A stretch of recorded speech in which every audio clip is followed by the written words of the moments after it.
presyo ng gasolina maaaring umabot ng 200 pesos per liter.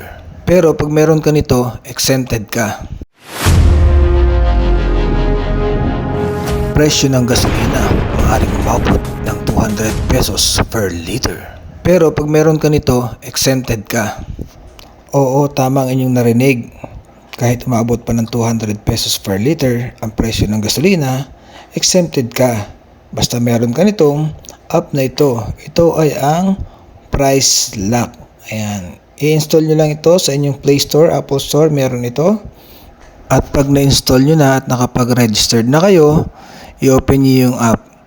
Dito sa itaas ng app, may makikita kayong lock pay balance. Tapos sa bandang kanan, meron kayong makikitang cash in. Pag na-click nyo na yung cash in, meron kayong makikita dyan, option, payment method. Kayo nang bahala kung anong option ang pipiliin nyo.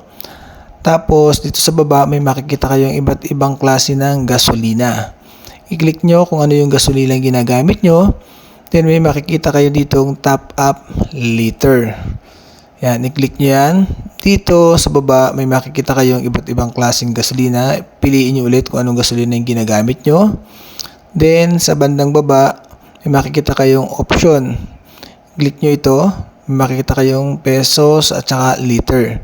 So, ang pinili ko dito is liter. Tapos, ilalagay mo lang dito kung ilang liter ang kailangan mo. Then, scroll up ka and then press continue. Siguro natatanong nyo kung paano kayo magiging exempted sa pagtaas ng presyo ng gasolina. Gamit lang ang app na ito. So ganito po nagwo-work ang app na ito. Tingnan niyo pong mabuti. Halimbawa, bumili ako ng unleaded.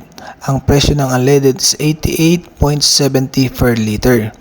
So pag binili ko po yan, mag-i-stay na yan sa ganyang price. Kung kinabukasan maging 200 pesos per liter ang maging gasolina, hindi ka na po apektado kasi may nabili ka na po na gasolina na nagkakahalagang 88 pesos 0.70. Nice. At ang kagandahan nito, pwede mo siyang hindi agad-agad gamitin. Pwedeng next week, next month, nasa sayo na kung kailan mo gustong gamitin ito. Ang kagandahan nito, pag may nabalitaan ka magkakaroon ng big time price hike, hindi mo na kailangan makipag-unahan, pumila ng mahaba para lang makapagpagasolina at baka abutin ka ng price hike. Dito pa lang sa cellphone mo, pwede ka nang bumili ng gasolina sa mababang presyo. Pakishare mo na din ang video na to para malaman din ng iba. At syempre, huwag mo kakalimutan, i-follow ang aking page para sa more tips na katulad nito. Hanggang dun lang mga katropa at hanggang sa muli, paalam!